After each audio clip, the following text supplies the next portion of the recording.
Bonjour, Monsieur Buisson. Merci pour nous avoir accordé votre temps. Monsieur Buisson, quelles leçons pensez-vous que l'Arménie doit tirer de la défaite militaire de 2020? La leçon, c'est qu'il est difficile d'être un pays esseulé dans la géopolitique mondiale, d'un pays qui n'a pas des ressources, pas des ressources naturelles ou autres qui lui permettent de financer une guerre comme celle qui a eu lieu, qui était une guerre hautement technologique. On peut reprocher à l'Arménie de ne pas s'être lancée dans une grande campagne d'armement militaire pour faire la guerre, mais elle ne le pouvait pas et elle ne le voulait pas, à juste raison, parce que l'Arménie est un pays, à mon sens, pacifique, un pays qui n'a pas de visée sur ses voisins, qui demande juste à vivre, à survivre dans un environnement assez hostile. Et il aurait été assez inconsidéré de la part de ses gouvernements de financer l'armée plus que de raison pour être à la hauteur de son voisin qui se promettait d'à nouveau lui faire la guerre, en l'occurrence l'Azerbaïdjan. Mais l'Azerbaïdjan, de toute façon, a tellement plus de moyens, tellement plus d'alliés, tellement plus de volonté impérialiste, d'esprit militarisé, que l'Arménie n'aurait même pas pu atteindre ce niveau-là. Donc il valait mieux qu'elle ne perde pas ses valeurs, qui sont des valeurs, encore une fois, je crois, pacifiques, démocratiques. Des États pacifiques et démocratiques dans cette région-là du monde, il n'y en a pas beaucoup.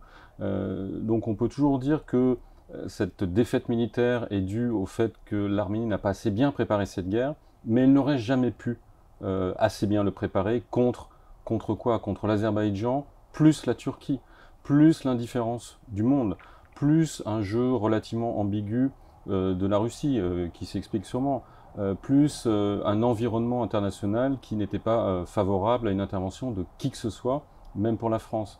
Donc évidemment qu'il y a toujours des leçons à retenir, mais d'un point de vue moral, d'une certaine manière, je crois que l'Arménie n'est pas en faute. L'Arménie était victime dans cette affaire, était victime d'un conflit qu'elle n'a pas voulu, qu'elle n'a pas souhaité, et qu'elle n'a pas souhaité préparer pour justement ne pas manifester quelque chose qui pourrait être pris comme de l'hostilité contre ses voisins, parce que ce n'est pas sa nature. Alors évidemment, une fois qu'on a dit ça, on dit bah, dans ce cas-là, si ça reprend, l'Arménie va à nouveau perdre la guerre. Donc je pense que il y a eu un précédent, il y a eu ce conflit. On sait maintenant à peu près le nombre de victimes, les souffrances qui ont été celles des Arméniens. Je ne crois pas que l'Azerbaïdjan et la Turquie puissent reprendre un conflit de la même ampleur sans susciter cette fois-ci une vraie intervention, ne serait-ce que parce que désormais la Russie protège, non sans arrière-pensée, mais protège physiquement l'Artsar de son voisin. On a vu d'ailleurs ces dernières semaines des petits signes qui montraient que Aliyev et son allié turc avançaient beaucoup moins, leurs pions commençaient à être un peu plus raisonnables, parce qu'ils craignent, je pense, ils ont compris que maintenant ils ne pouvaient pas recommencer. Donc maintenant il y a quand même des leçons à tirer et surtout des choses à régler. Il y a le statut de l'Artsakh à régler, il y a les prisonniers de guerre arméniens qui sont encore prisonniers à Bakou à régler, il y a encore un certain nombre de... Il y a la présence de troupes azéries sur le territoire de l'Arménie. Tout ça sont des choses qui sont encore en suspens, donc qui ne sont pas réglées. Monsieur Buisson, quelle est la position de la Russie vis-à-vis de l'Arménie? C'est, le moins qu'on puisse dire, c'est qu'elle est pas très claire. Elle est ambiguë, elle est pleine de sous-entendus, pleine d'arrière-pensées. On l'a vu avant le conflit, on l'a vu pendant le conflit et on la voit depuis. C'est très difficile, je pense, d'être dans la tête de Poutine ou du gouvernement russe. Moi, ce que j'aime, c'est le temps long, c'est les perspectives historiques.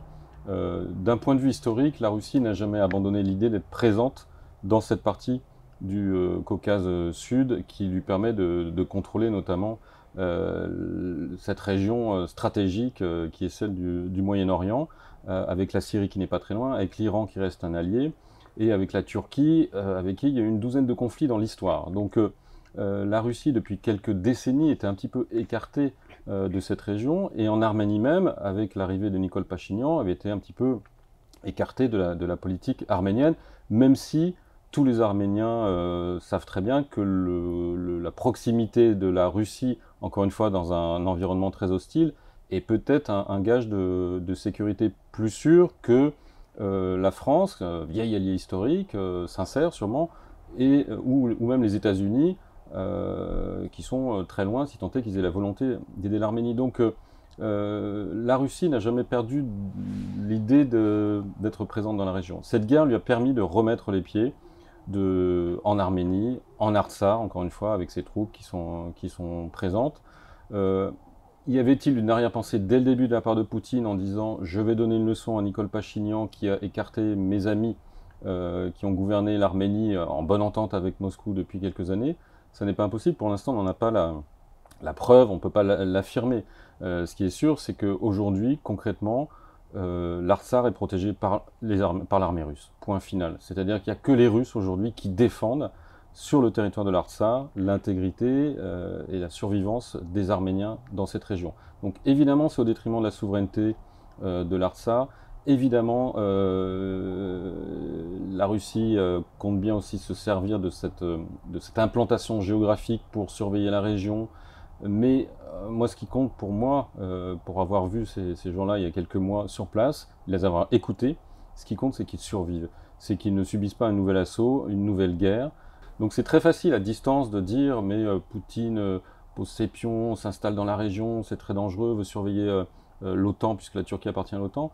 Mais si on se met du côté du peuple qui souffre, eh bien c'est la seule garantie que le pays ne sera pas détruit, avalé, envahi, occupé et effacé de la carte, comme on a bien l'impression que le veulent certains dirigeants en Azerbaïdjan et en Turquie.